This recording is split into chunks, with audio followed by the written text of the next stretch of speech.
और बड़ी खबर आपको बता दें, सीबीआई ने एक बड़ी कार्रवाई को अंजाम देते हुए आय से अधिक संपत्ति के एक मामले में वाटर एंड पावर कंसल्टेंसी के सीएमडी रहे राजेंद्र कुमार गुप्ता के आवास पर सर्च ऑपरेशन को अंजाम दिया।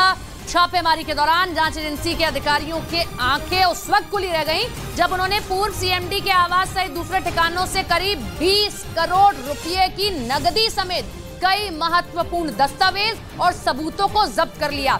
Water and power consultancy service India के पूर्व सीएमडी का नाम राजेंद्र कुमार गुप्ता है, जिसके खिलाफ जांच एजेंसी को कई महत्वपूर्ण सबूत मिले। पाकिस्तान के हालात सुधर जाएं ये इतना आसान लगता नहीं है, क्योंकि वहां की सेना ही स्कूलों पर कब्जा करने में जुट गई है। एक रिपोर्ट से मिली जानकारी के मुताबिक पाकिस्तान की सेना ने बलूचिस्तान प्रांत में 76 स्कूलों पर कब्जा जमा लिया। ये रिपोर्ट बलूचिस्तान की आजादी की मांग करने वाले संगठन BNM यानी बलूचिस्तान नेशनल मूवमेंट के समाज कल्याण विभाग ने जारी की, जिसमें बताया गया कि कब्जे में लिए गए स्कूलों को वहां की सेना अपनी पोस्ट की तरह इस्तेमाल कर रही है, जिससे उसमें पढ़ने वाले बच्चों की पढ़ाई अधर में लटक गई। बलूचिस्तान नेशनल मूवमेंट के मुताबिक वहां की मशकई तहसील में 13 स्कूल बंद कर दिए गए, जबकि अवारान तहसील के 63 स्कूलों पर भी पाकिस्तानी फौज का कब्जा है, जिस पर बलूचिस्तान नेशनल मूवमेंट ने चिंता जताई और अंतर्राष्ट्रीय संगठनों से पाकिस्तानी सेना की इस हरकत पर एक्शन लेने की अपील की, क्योंकि कई महीनों से उन स्कूलों में बच्चों की पढ़ाई लिखाई बंद है।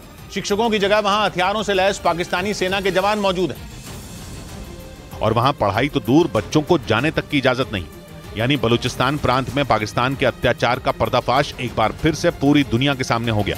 बलूचिस्तान पाकिस्तान का वो इलाका है जो ईरान और अफगानिस्तान की सीमा से लगा हुआ है। इसके पूर्व दिशा में ईरान तो दक्षिण में अफगानिस्तान है।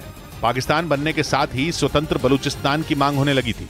यानी यहाँ पाकिस्तान से अलग होकर एक स्वतंत्र देश बनने की लड़ाई लंबे समय से चल रही है, जो पाकिस्तानी सेना को बिल्कुल नहीं पचती है। इसलिए आए दिन इस इलाके से सेना की क्रूरता और बर्बरता की तस्वीरें दुनिया के सामने आती हैं।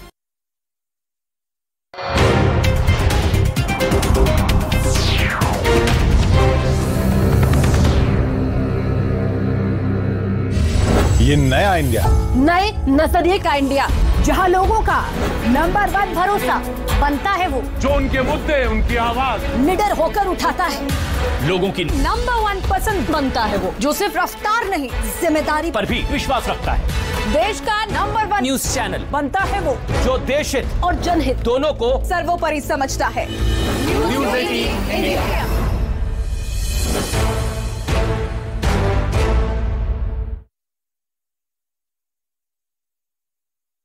इसके लिए पोलैंड 10,000 करोड़ यूरो यानी भारतीय रुपयों में करीब 10 लाख करोड़ रुपए खर्च करेगा, जिसकी मदद से पोलैंड अपनी सेना में बड़े पैमाने पर सैनिकों की भर्ती करने के साथ ही आधुनिक हथियारों के जखीरे को भी बढ़ाएगा, ताकि वो पुतिन की ताकतवर सेना के आगे खड़ा हो सके। हालांकि पोलैंड की मदद के लिए अमेरिका भी आगे आया है। उसने पिछले साल यूक्रेन की जंग छिड़ने के बाद अपने सैनिकों की अच्छी खासी संख्या पोलैंड भेजी, लेकिन माना जा रहा है कि इसके बाद भी पोलैंड को रूस का खतरा सता रहा है। इसीलिए वो अपनी जमीन से लेकर आसमान तक की सुरक्षा पुख्ता करने जा रहा है। खबर के मुताबिक पोलैंड अपनी सेना में जवानों की संख्या बढ़ाकर 3 लाख तक करेगा। इसके साथ ही वो 2000 टैंकों को भी शामिल करने की तैयारी कर रहा है। इतना ही नहीं, अपने आसमान की सुरक्षा के लिए पोलैंड 10 से ज्यादा फाइटर प्लेन भी खरीदेगा, जबकि आधुनिक रॉकेट लॉन्चर और 3 जंगी जहाज भी उसकी सेना का हिस्सा बनेंगे। साफ है कि नेटो देश होने के बाद भी पोलैंड रूस को लेकर कोई रिस्क नहीं लेना चाहता, इसीलिए वो खुद ही रूस का मुकाबला करने में जुट